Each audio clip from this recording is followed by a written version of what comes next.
Journal. That is exactly what I'm talking about this morning. Of course, I know my lovely kids are relaxing at home, waiting to see the package we have today. Fortunately enough, in order that all people of Ghana will know the concept we are running and know the value of what we are placing on TV, we have decided today to bring you excerpts.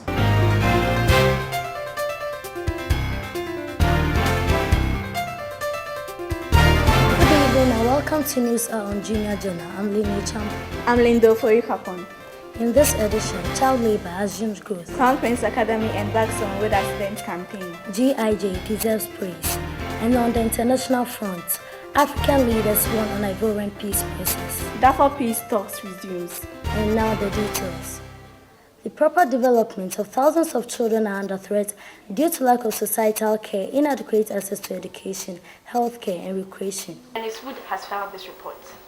It's very common to see the surface of walls, electric poles, and any available surface in the Accra metropolis dotted with posters. These posters range from notice of church crusade, new release Nigerian film to new release cassette albums. It is the view of Junior Journal that the system be encouraged and extended to other hospitals in the country to enhance our healthcare delivery towards saving lives of innocent individuals. Helena Krieger reporting for Junior Journal News. Meant to clamp down on the sale of railway scrap. Felix Suleimana has the rest of the story.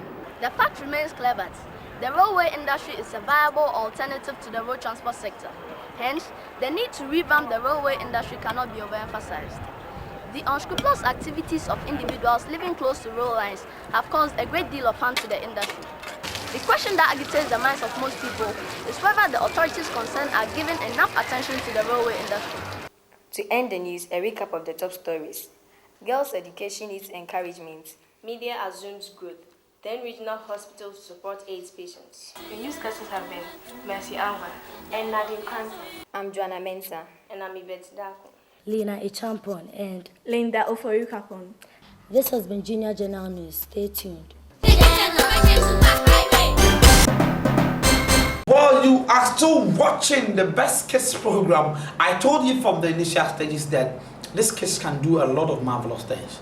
You're still watching this program. Well, of course, these are the things we just watched. Do you want your kids to be part of this program? Don't you have children in your homes who have this talent? It is our responsibility to handle these children very well. Or else if they become social problems, of course it will affect you, it will affect me. If they become armed robbers, my property is at stake, your property is at stake. Why don't we handle these talents and make sure that Ghana will be developed one day? You know, the news and the reports that you just watched, there are kids in the respective schools. We alternate the schools every week one school comes. But because we want to widen the scope, we have traveled to Kumasi, we have been to Central Region. In Kumasi, Headlines Education Center featured, Christian Advantage featured, and the Salvation Academy also featured. We are gradually getting to most of the schools, and we will extend our tentacles next time to Koforidua, Ho, and all other places that are network reaches to make sure that all kids of Ghana can have the chance. Let's go check the interviews and other packages, very exclusive one. Junior Journal Kitchen, we have IT segment, we have even entertainment. You are going to dance to the last letter. We go and come back, we shall pick issues once again.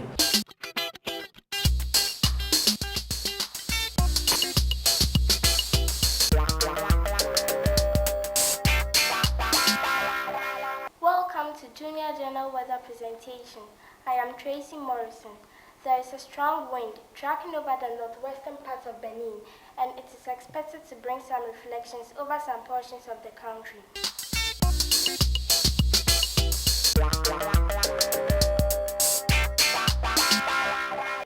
Hello viewers, it's time to present the geographical fact, and this is country specific. Today we will acquaint ourselves with some major rivers in Ghana, its economic importance, and of course, how food crops are transported across these rivers. Ghana is endowed with many rivers.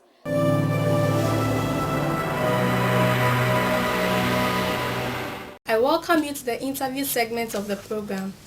We are fortunate to have the first Deputy Speaker of Parliament, Honorable Freddie Blay, for a brief discussion. Honorable, you are welcome. Thank you. As the first Deputy Speaker of Parliament, Sir, What are some of your basic duties in this enviable house?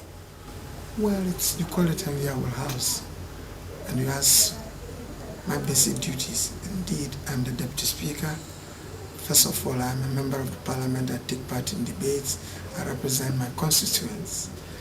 But as a Deputy Speaker, it means that if the Speaker is not around, then me and my other colleague, the second Deputy Speaker, we act.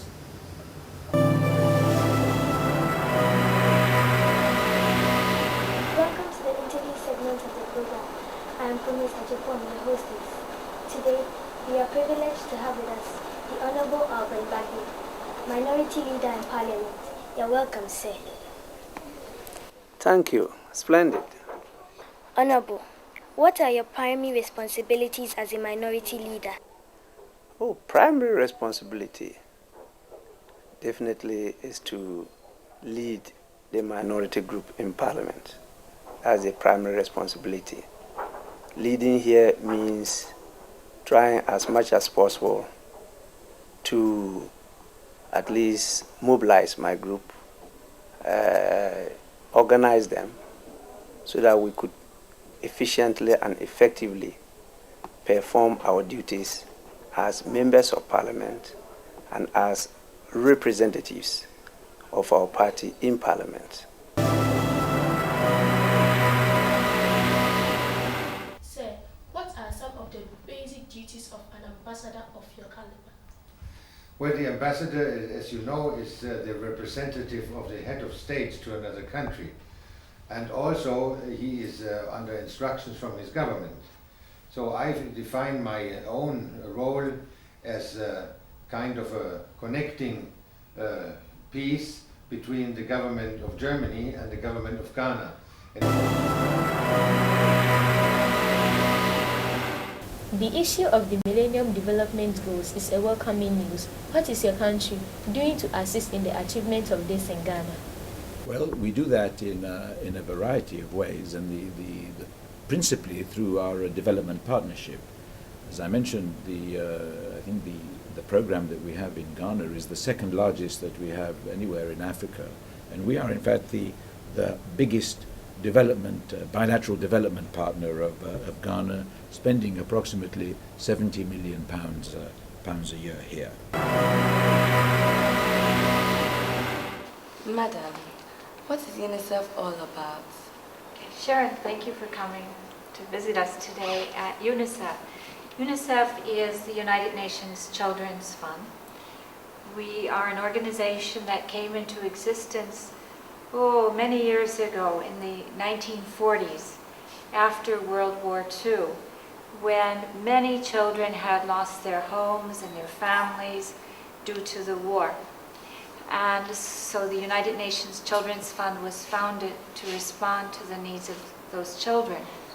After those children were cared for, people said, well, what about children all over the world, not just the children of Europe? And so the decision was made in 1954 that UNICEF would continue to work for all children of the world. And that's our mandate from the United Nations, to ensure that the rights of children to survive, to be protected, to participate, are all fulfilled.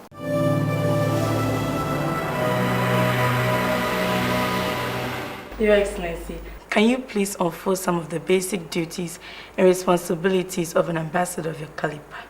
Yes, you see, an embassy is a little bit the ears and the eyes and the voice of a government of a specific country in another foreign country. If the Swiss government wants to do something with the Ghanaian government, then normally it passes through its embassies. It gives the instructions to the embassies to do something, and the embassy then is acting here in Ghana, for instance. An embassy is also here a little bit to protect, in our case now, the interests of Switzerland in Ghana. There are some Swiss people living here in Ghana, there are some Swiss people visiting Ghana, there is businessmen who are coming to Ghana to do business here with a country. So young boys and girls, be sure that you have Jesus as your friend. When you've done that, then you need to have a disciplined life that is going to make you work very hard on your books, on your studies, pay a lot of attention to your teachers, respect them, and make sure that you are going towards a victorious life. That way, you'll be able to sit for your examinations and pass very well, and you'll be able to become what I have been.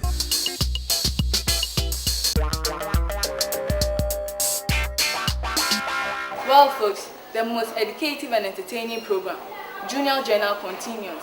This is Junior Journal Kitchen, where kids exhibit professional cooking techniques to the core. My name is Keswa Popo, your hostess, and today I have with me Charles Mintalose, a student of Kaiko Memorial Vocational, to do the cooking. Welcome, Charles. Thank you, my sister, for the opportunity given to me. What are you preparing?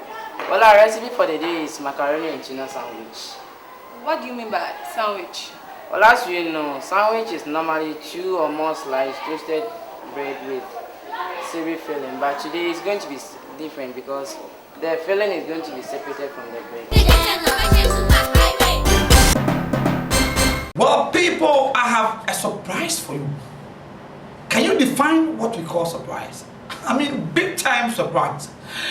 Then let's watch what I'm going to show now for you to know what I describe as a surprise. You see, Junior Journal is very exclusive. Let's watch that surprise.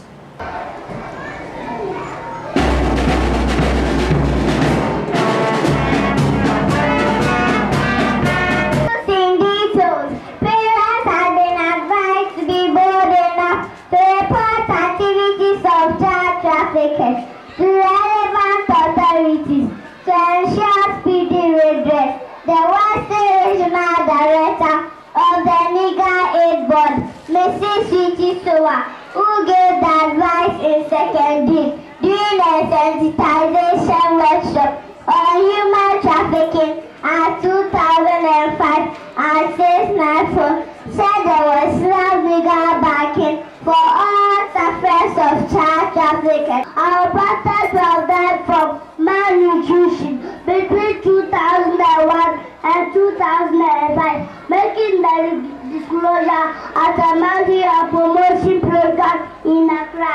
The head of nutrition at the Ghana Health Service, Mr. Jacob Ama, said far of 10 child mortality cases in the country were due to malnutrition. He described the situation as a major drawback to the attainment of the country's Millennium Development Goals. Our black stars were eliminated from the 18th FIFA World Cup in Germany after impressive group matches.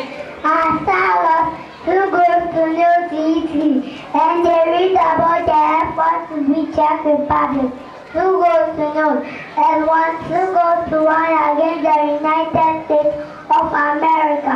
Unfortunately, our staff lost 3 goals to 0 to Brazil.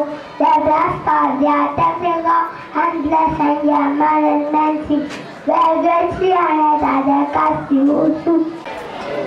The northern part of Christ and Nazareth Nursery School shall be cloudy in the mid-morning with intermittent rain showers. So parents are therefore advised to bring their work to school with umbrellas. The southeastern part shall experience and heavy storm with several thunder and lightning. Viewers should however be at peace, since the owner of the universe will once again display his confidential rainbow sun to assure humanity that he will no more destroy the earth with storm.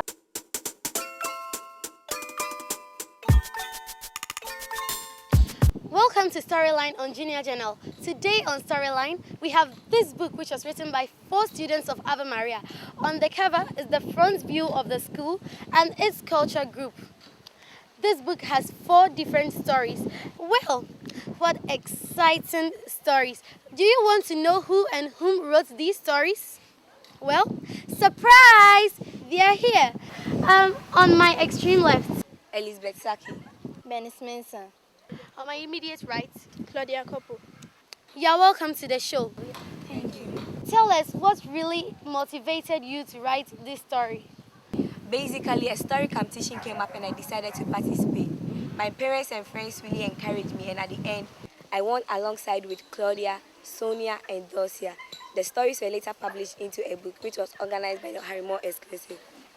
So tell us, Benis, what do you think is the inspiration that makes one write a story? Actually, I think it's all about perception and creativity. The way one imagines things to be and the ability to perceive something about the past events can inspire one to write a story. That's nice. Tell us, Claudia, what really motivated you to write the story? Well, it's all about talent. Someone may ask, why talent? I say talent because I think without the talent, you cannot write a good story.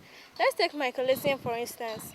Michael has the talent to play football, but not the talent to write stories. So I don't think he'll be a good writer. That's why I think it's all about talent. Give us a short summary of your story. My story is about a girl who was called Abna. She lost both parents in an accident and later travels to Accra just to make ends meet. Luckily, she finds a man who accommodates her, feeds her, and clothes her. The man really wants sex in return, and the wife gets to know about it. She's sacked out of the house and later finds a customer who accommodates her and tries to find all her needs. The woman dies, leaving all her properties to Abna because she is childless.